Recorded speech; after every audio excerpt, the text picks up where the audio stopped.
네, 오늘 말씀은 고린도 교회에 베푸신 주님의 은혜라는 제목으로 이제 말씀하기 원합니다. 고린도 지역이라고 우리 여러 성도 여러분께 대해서 고린도 이제 전설을 이제 말씀드리면서 좀 설명할 필요가 있을 것 같아서 고린도 전서의 배경이 되는 그런 것들에 대해서 조금 말씀드리고 우리 말씀을 보기 원합니다. 고린도 지역은 섬은 아닙니다. 아주 이제 그리스가 있고 또 그리스 좀 밑쪽에 고린도 지역이 있는데요. 마치 성같이 보이지만 이제 한 면으로는 육지와 맞닿아 있는 곳이 있습니다. 그 길은 그 면적은 넓지는 않지만 어쨌든 우리나라가 3면이 이제 바다인데요. 고린도 지역은 4면이 바다라고 볼 수 있는 마치 성과 같은 그런 지역입니다. 고린도 지역의 밑에서 이제 서쪽으로 가면 이제 아프리카가 있고요. 리비아, 이집트, 아프리카가 있고, 또 고린도 지역에서 이제 동쪽으로 좀 밑으로 가면 이제 소아시아 지역이 있습니다. 지금 터키 지역이 있고, 또 고린도 지역에서 이제 위쪽에 보면 이제 로마가 있습니다. 본격적으로 유럽이 펼쳐지는 이제 서유럽이 펼쳐지기 때문에 아시아와 아프리카와 그리고 위에 유럽의 이제 중간에 쯤에 있는 이게 항구 도시였죠. 예, 매우 중요한 항구 도시였고 무역이 활발했습니다. 아프리카, 아시아, 유럽 이 모든 이제 상인들이 바다를 건널 때 한 번씩 들려서 이제 쉬고 배를 고치고 가는 그런 지역이었습니다. 일반적으로 우리가 외부인들이 많이 왔다 갔다 하는 그런 지역에는 어떤 현상들이 있나요? 네, 바가지를 끄죠. 네, 바가지를 하는 그런 것도 있지만, 일반적으로 우리가 역사상으로 항구 도시에서는 이렇게 도덕적인 타락이 컸습니다. 네, 사람들이 여기 와서 자기 고향이 아니니까 자기가 누군지도 모르고 뭘 하든지 이제 이방인이고 외부인이기만 하니까 이제 돈으로 할 수 있는 모든 것을 하려고 하는 그런 상황이 고린도에서 있었습니다. 그래서 고린도에서는 매우 일반 고린도 지역의 도덕적 가치관과 성적인 가치관이 많이 타락했었습니다. 예수님을 믿는 사람뿐만 아니라 로마 지역에 있는 사람이나 아테네에 있는 사람이나 아니면 저 멀리 있는 이방일지라도 고린도라고 하면 엄청 타락했던 곳, 예, 그런 이라고 의식이 있을 만큼 고린도는 그런 지역이었죠. 그래서 일반 단어 명사가 하나 나왔습니다. 고린도화하다라는 그런 말이 이제 일반 명사로 그 당시에 쓰였다고 합니다. 우리 같은 경우는 지금은 별로 안 하지만 예전에는 강남스타일 이렇게 많이 했었는데요. 강남스타일이라고 하면 우리 홍석훈 전사님이 강남에서 이제 출신이신데요. 뭔가 좀 약간 세련되고 뭔가 트렌드를 선도해 나가는 그런 느낌이 있잖아요. 근데 고린도화하다, 너는 참 고린도 같아 라고 이렇게 말을 하면 너는 정말 도덕적으로 타락한 놈이야, 혹은 특별히 여기는 성적으로 문란한 나쁜 놈이야 라고 얘기할 때 이제 너는 고린도화 됐어, 이렇게 말을 그 당시에 했다고 합니다. 여러 그리스 지역과 마찬가지로 이제 높은 곳에서는, 산이나 언덕 높은 곳에서는 아크로폴리스라는 그런 이제 신전 겸 이제 군사 방어 를 하는 그런 것이 세워졌었는데요. 여기 고린도에서도 아크로폴리스가 있었습니다. 이 아크로폴리스에서 특별히 우리 사랑의 여신이 있죠. 우리 사랑의 그리스 여신이 아프로디테라고 여러분 들어봤을 거라고 생각됩니다. 아프로디테의 신전이 고린도에 있었는데 약 1000명의 여사제가 그 성전에서 아프로디테 성전에서 이제 사제 역할을 했다고 합니다. 이 여사제는 밤이면 이제 내려와서 이제 부둣가나 가갖고 이제 어떻게 했냐 하면 전도를 한 게 아니라 자기 몸을 팔았다고 합니다. 예쁘게 뽑혔겠죠?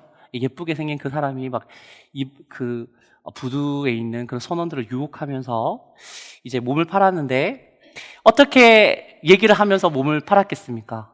예, 이게 참 좀 이런 말 할 수가 있나라는 생각도 들 만큼 어떻게 보면 종교적인 얘기를 했답니다. 신을 모시는 나의 몸으로 당신의 죄를 씻어주겠습니다. 예, 이런 말을 했답니다. 네. 예, 그렇게 얘기를 할 만큼 이제 성적으로 많이 타락하고 도덕적으로 낮은 그런 관념에 살고 있었던 그런 문화를 가진 지역이 고린도입니다. 이 고린도에 사도 바울이 2차 선교 여행을 떠났습니다. 2차 선교 여행을 떠나서 이제 고린도에 도착을 해서 먼저 회당에서 복음을 전했습니다. 그 고린도에서 복음을 전할 때 브리스길라와 아굴라도 만나게 되고요. 그래서 같이 함께 일을 하고 그들에게 먼저 복음이 전해지고 함께 고린도에 1년 6개월 동안 그리스도의 복음이 선포되었습니다. 사도 바울은 고린도 교회에서 전도를 할 때 두려움이 있었는가 봅니다.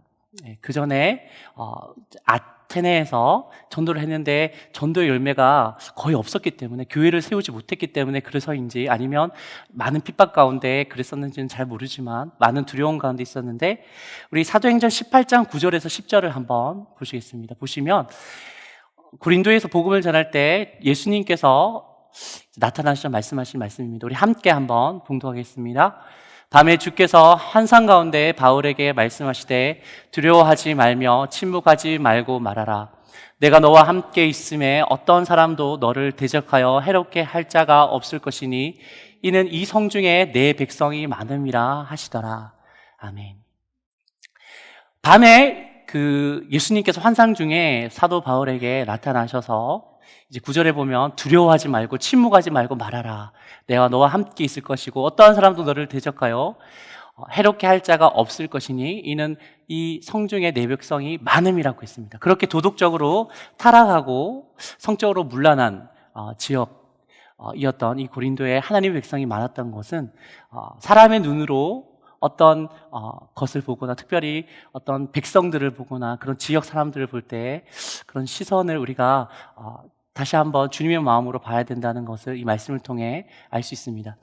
우리 기독교 역사 중에 지금은 평양이라고 하면 참 우리 한국의 예루살렘이라고도 불렸고 엄청난 대부흥이 일어났던 곳으로 알고 있지만, 기독교 역사상에 그 당시에 처음 선교사님이 평양에 갔을 때 이구동성으로 했던 말이 무엇이냐고 하면 평양은 너무 타락했다고, 성적으로 특별히 너무 타락한 곳이고 소돔과 고모라와 같다라는 말을 이구동성으로 했다고 합니다. 예. 그럼에도 불구하고 그리스도의 복음이 전해졌을 때 놀라운 부흥이 이제 평양에 떨어져서 마치 우리나라의 정말 자랑이 된 것처럼 마치 고린도도 1년 6개월 동안 하나님의 그 놀라우신 부흥이 있었습니다. 그래서 교회가 세워지고 또 많은 풍성한 영적인 그런 열매들과 또 뜨거운 마음을 가진 그리스도인들이 있었습니다. 하지만 이렇게 고린도 교회가 부흥되고 교회가 성장했음에도 불구하고 바깥에는 뭐가 있나요?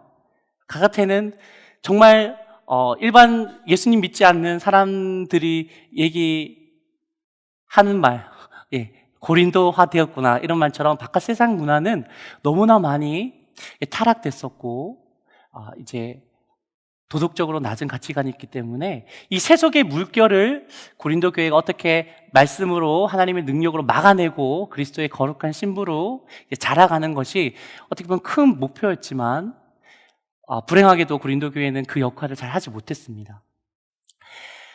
이것은 우리도 마찬가지일 거라고 생각되는데요. 만약에 이번에 이재용 우리 삼성 부회장 씨가 이제 징역을 거의 1년 동안 살다가 이제 출소가 됐죠.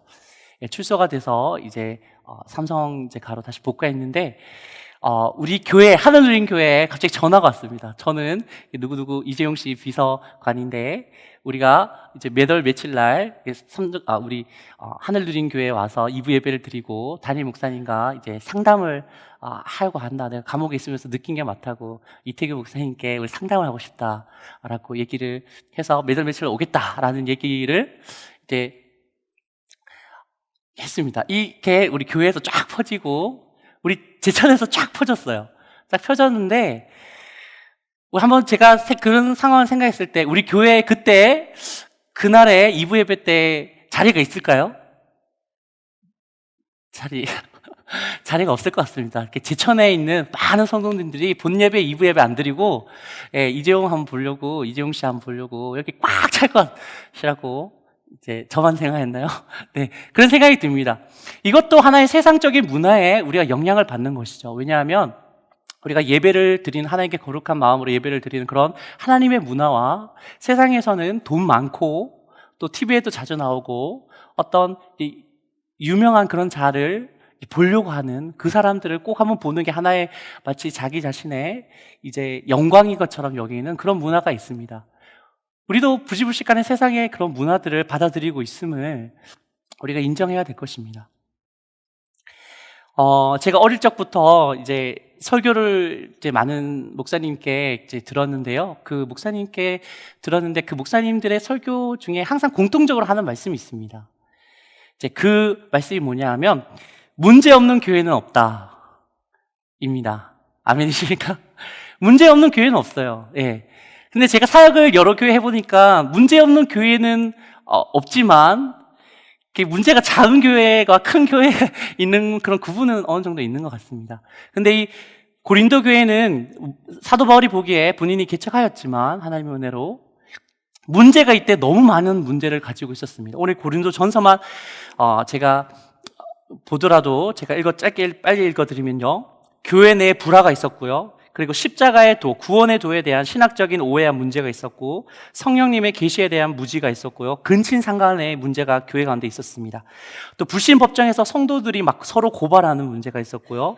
도덕적으로 이제 태만하고 결혼 문제와 이혼, 또 우상의 재물을 먹는 문제에 대해서 막 다툼과 혼란이 있었고요. 공중 예배, 그리고 부활 교리에 대한 그런 신학적인 문제도 있었습니다. 참, 그래서 사도 바울이 고린도 전서 후서를 보면 좀 애가 타는 심정으로 이제 말씀을 전하고 또 온 마음을 다해서 그들에게 하나님의 뜻과 말씀을 전하는 모습을 우리가 볼 수 있습니다. 이런 우리 고린도 전서의 고린도 지역의 그런 배경을 우리가 먼저 이제 이해를 했으니까 우리 말씀을 통해서 우리 한 절 한 절 보시면서 우리 하나님 은혜를 나누기 원합니다. 우리 1절과 2절을 보시겠습니다. 1절과 2절을 제가 읽겠습니다. 하나님의 뜻으로 따라 그리스도 예수의 사도로 부름받은 바울과 형제 소수대는 고린도에 있는 하나님의 교회 곧 그리스도 안에서 거룩하여지고 성도라 부르심을 받은 자들에게와 또 각처에서 우리 주 곧 그들과 우리의 주 되신 예수 그리스도의 이름을 부르는 모든 자에게라는 말씀을 하고 있습니다. 우리 고린도전서 1장 2절에서 우리가 두 가지의 사도 바울의 귀중한 관점을 우리가 알 수 있습니다. 사도 바울이 하나님에 대한 그 교회를 향한 품었던 마음을 발견할 수가 있는데 첫 번째로는 1절에 보면 우리 1절을 한번 다 같이 한번 읽어보겠습니다. 하나님의 뜻을 따라 그리스도 예수의 사도로 부름을 받은 바울과 형제 소수대네는 자기 자신에 대한 이제 잘 알고 있겠지만 자기 자신에 대한 소개를 하고 있죠. 근데 여기에서 매우 중요한 말이 1절 앞부분에 있는 하나님의 뜻을 따라 그리스도 예수의 사도로 부름받은 말씀입니다.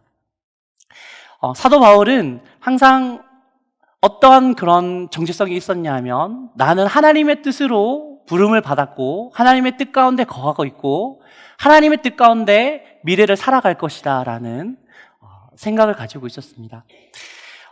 사도 바울처럼 이런 관점을 가지고 있는 사람은 참 복됩니다. 복된 삶을 살고 있습니다. 내가 솔직히 지금 하고 있는 일, 사업이나 직장 일이나 아니면 이제 결혼이나 아니면 어떤 것이라도 이게 분명히 하나님의 뜻으로 시작되었어라고 확신하는 우리 성도님들 많으시죠? 근데 때로는 이게 정말 하나님의 뜻일까 아니실까 이렇게 고민하는 부분이 우리에게 있을 줄 압니다. 우리가 특별히 직장 문제에서 우리가 살펴보기 원하는데요. 우리가 어떤 사업을 하고 일을 할 때에 내가 어떻게 이것을 이렇게 해서 이렇게 하면 이렇게 될 거야 라는 그런 것들이 우리 안에 많이 이제 생기게 됩니다. 하지만 우리가 특별히 어떤 일을 할 때에 하나님의 뜻을 구하는 것은 이제 매우 중요합니다. 우리나라 옛 속담에 시작은 반이다라는 말이 있었는데 하나님의 뜻으로 시작하는 시작은 시작이 반 이상이다라는 말씀을 드리고 있습니다. 왜냐하면 말씀이 그렇게 말씀하고 있기 때문인데요. 우리 데살로니가전서 5장 24절과 요한계시록 22장 13절을 우리 한번 말씀만 두 구절, 좀 다른 성경이지만 읽어보겠습니다. 너희를 부르시는 이는 미쁘시니 그가 또한 이루시리라. 나는 알파요 오메가요 처음과 마지막이요 시작과 마침이니라. 아멘. 우리 성경에 보면 시작은 더디고, 그리고 시작을 이게 하나님의 뜻일지 뜻일지 막 고민하면서 기도원처럼 계속 하나님께 묻고 이제 시작하는 그런 게 많습니다. 긴가민가 해서 우리가 긴가민가 하더라도 우리 하나님께 열심히 기도하고 시작할 때 어려움이 있습니다. 믿음의 시련이 있죠. 하지만 그 믿음의 시련을 우리가 이겨내고 믿음으로 계속 나아가면 어느 순간 하나님께서 우리가 감당할 수 없는 은혜와 축복을 허락하여 주셔서 그 성경의 그 백성들이 다윗은 왕이 되고, 또 바울 같은 경우에서도 많은 환난이 있었지만 끝까지 하나님의 뜻임을 믿고 나아갔을 때 온 소아시아와 유럽에 복음을 전하게 되었던 그런 역사를 보게 됩니다. 우리도 이렇게 어떤 것을 할 때 이것을 하면 어떻게 하면 좋을까라고 계획을 많이 하잖아요. 이렇게 누구를 만나고 사업 구상을 하는 것보다 그 시간만큼 훨씬 더 많이 시간을 들여야 되는 것이 하나님께 무릎으로 나아가서 이게 하나님의 뜻입니까? 그러면 나에게 말씀하여 주시옵소서, 나에게 확신을 주시옵소서 라는 그 하나님의 뜻을 구하는 시간이 충분해야 될 줄 믿습니다. 두 번째로 사도 바울은 2절에 이렇게 얘기하고 있습니다. 고린도에 있는 하나님의 교회 곧 예수 그리스도 안에서 거룩하여지고 성도라 부르심을 받은 자들과 곧 각처에서 곧 그들과 우리 주 대신 예수 그리스도 이름을 부르는 모든 자들에게라는 말씀을 2절에 하셨는데요. 사도 바울은 비록 너희들이 이방인이고 우리는 유대인이지만 예수 그리스도 안에서 우리가 한 형제고 하나이다라는 그런 관점을 두 번째로 가지고 있었습니다.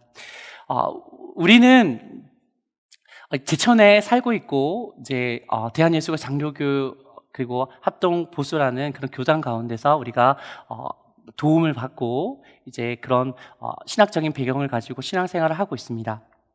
하지만 우리가 알아야 될 것은 하나님께서 어떠한 그 역사적인 이유로 어떤 목적을 가지고 이제 다양한 교단과 그리고 신앙생활에 강조하는 바가 조금씩 다르는 그런 그런 교회들이 있지만 우리는 넓게 생각할 수 있어야 된다는 말씀을 우리에게 하고 있습니다.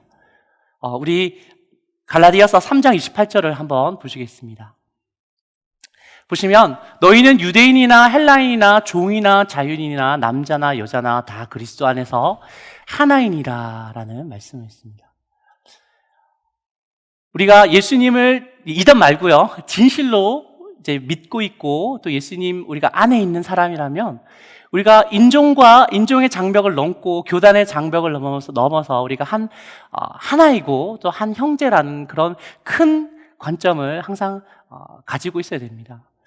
그렇게 해서 우리가 사도신경에 보면 이제 거룩한 공교회를 우리가 믿는다고 하지 않았습니까? 거룩한 공교회. 그 뜻이 뭐냐면 그 AD 325년에 니케아 공의회에서 제정된 니케아 신조가 있는데요. 거기서 이렇게 고백했습니다. 우리는 하나이고 거룩하고 보편적이고 사도적인 교회를 믿는다라는 말을 했습니다.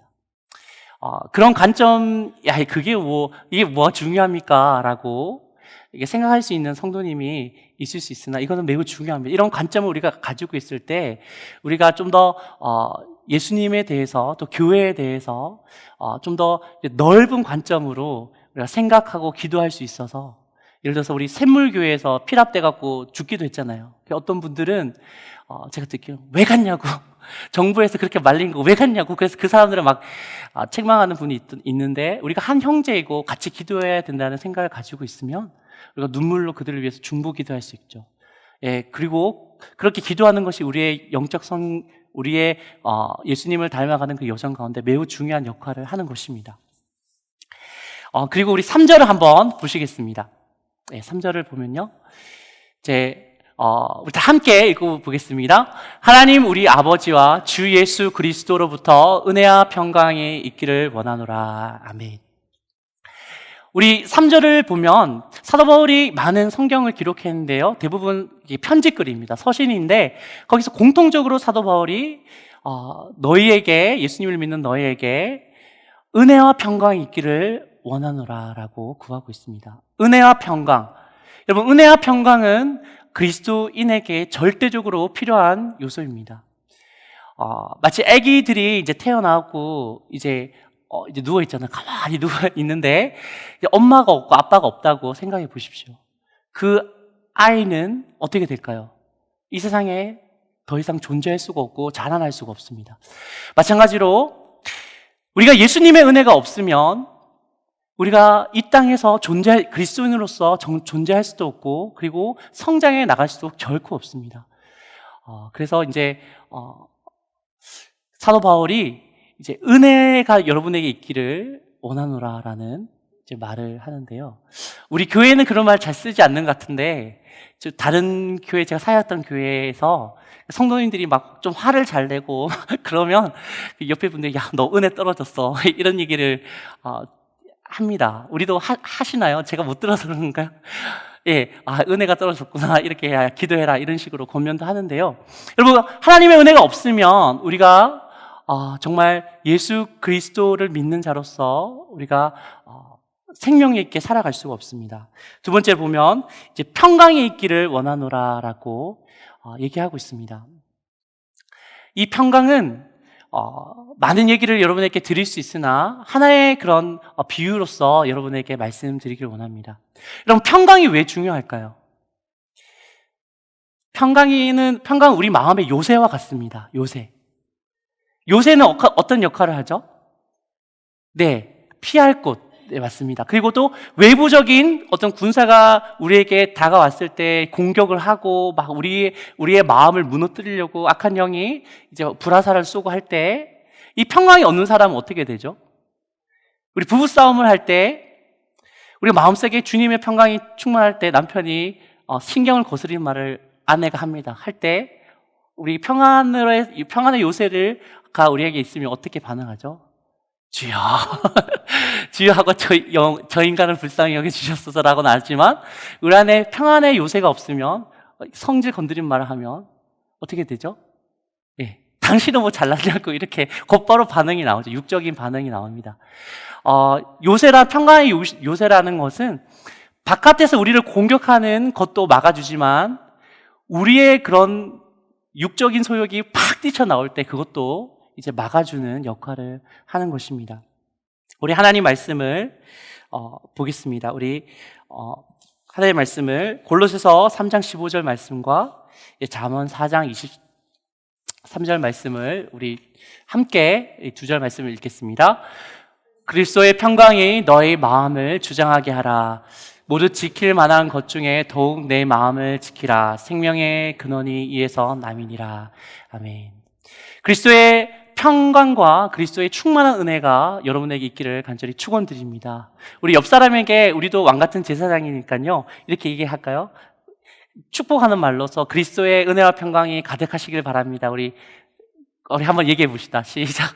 그리스도의 은혜와 평강이 가득하시기를 예수님을 축원드립니다. 아멘. 네, 오늘 말씀은 이제 고린도전서의 이제 앞부분이고 개론적인 부분을 봤습니다. 우리 계속적으로 고린도전서를 기회가 될 때마다 볼 것인데, 이 고린도 교회에 말씀하시는 바울의 그런 간절한 하나님의 말씀과 그리고 하나님의 마음이 이 말씀들을 통해서 여러분에게 충만하게 있기를 축원드립니다. 이 시간 다시 한번 기도드리겠습니다.